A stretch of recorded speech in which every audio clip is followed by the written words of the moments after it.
The first thing is to improve your mental health. What we see around the world today is this global problem of young men's mental health being absolutely trash. There is a guy that you know who will kill himself within a couple of months. You probably know who it is. Now that's obviously the extreme side of this, but even the average guy has such poor mental health these days that even things that shouldn't feel hard actually do. Because when we really break this down, how would we even think something is hard? I know this is a silly question. How do we know something is hard? Well, it's our mental perception of it. It's our brain, it's our mind telling us that that thing is hard. So if we improve our mental health and we improve our mind, surely what our mind would think is hard would start to increase. We would have higher standards for what is difficult. And this is definitely true because you've seen this. If you've had this period of depression, like a lot of guys have had, or if you've seen this in some friends, some people, when they're depressed, they think that brushing their teeth is hard. When you have shit mental health, brushing your teeth is hard. Poor mental health, the smallest things feels difficult. And so right now you might be thinking, okay, this isn't for me. I'll click off. I'll watch a different video, or I'll skip forward because my mental health isn't bad. The thing is, if you've even got average mental health, well then an average thing would be difficult. If you can make your mind strong, then the higher thing, like the really difficult thing, would be the thing that you would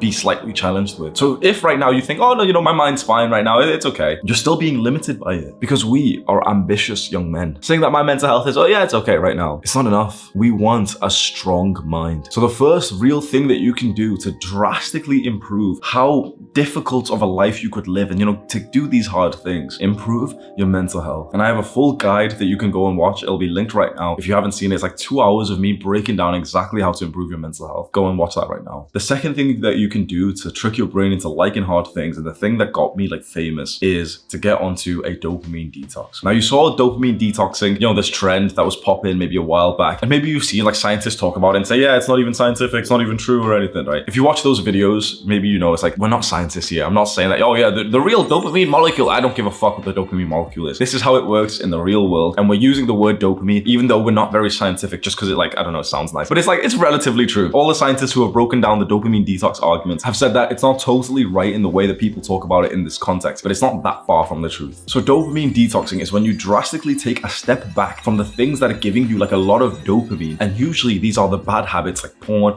video games, junk food, and drugs. I want you to imagine this right now. Imagine you completely just stopped all of those bad habits. Imagine just straight away how much your life would improve, and straight away you might be getting a sense of sadness, no, but I don't really want to stop playing video games, and but I like smoking weed sometimes, and those things can be okay. It can be fun to do those, but a lot of the fun that comes from those things is because you don't find the rest of your life fun. Because let's say that you were living such a fun life, a perfect dream life without these bad habits, right? Well, at that point you wouldn't consider those bad habits like video games to be as fun with you. The issue with a lot of guys is that they're so committed, so deep in this rabbit hole of instant gratification, of these bad dopamines, these bad habits like video games, porn, junk food, that now the rest of their world doesn't feel fun. And some guys are so extreme, so deep in this rabbit hole that even the bad habit doesn't even feel fun anymore. This is when you're a guy who's been playing video games for so long, and even your favorite video games aren't even fun anymore. This is a problem for a lot of guys. You can probably relate, because that's a fucked feeling when you log into that game again and it literally just bores you, and you spend the 20 minutes looking through your list of 500 Steam games that you've been buying on the sales.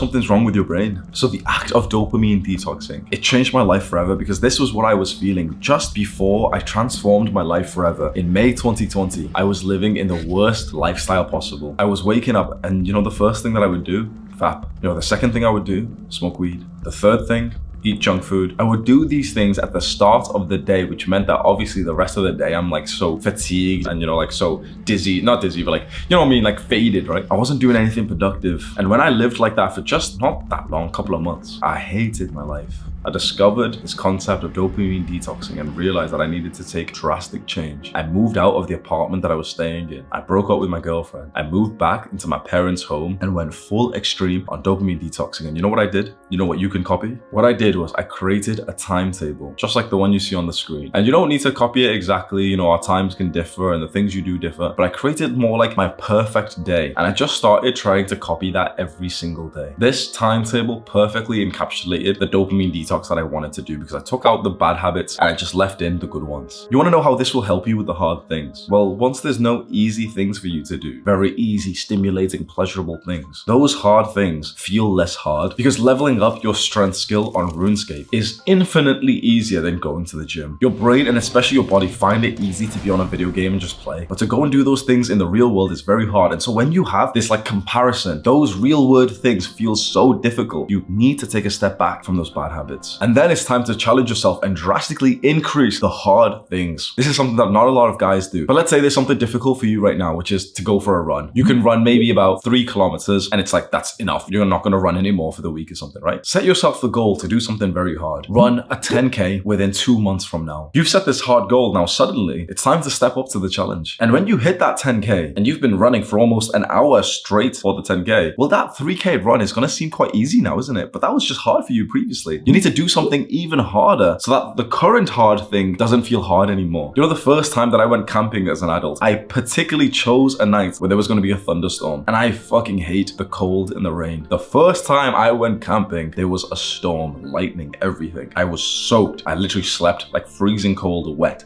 You know why I did that? Because I knew that if I started with the extreme thing, if and when I ever go camping again and it's a little bit cold, it doesn't even matter. I've experienced the hard thing already. And the same with fighting. So when I did kickboxing, I would go into the cage with the guy in my gym who used to be like our fighter. Like he was the one going to win fights, you know, amateur bouts with other people. And he was very, very good. Like he had the highest cardio. Like we all had like a scoreboard, right? Imagine this guy is ultra fit, very skilled. I would go into the cage with him. They lock the cage behind you. You've got to survive for 3 minutes. He beat my ass, obviously. And I remember he would blitz me. I'd be like cowering up in the cage and he'd just fucking blitz me. But you want to know how that was such a good thing for me? Because after that, I'd step out of the cage, have a rest for a minute and go spar someone else who wasn't as good as him. And that other guy now seemed a lot slower than he originally was. You need to go and do even harder things than you're currently challenging yourself with.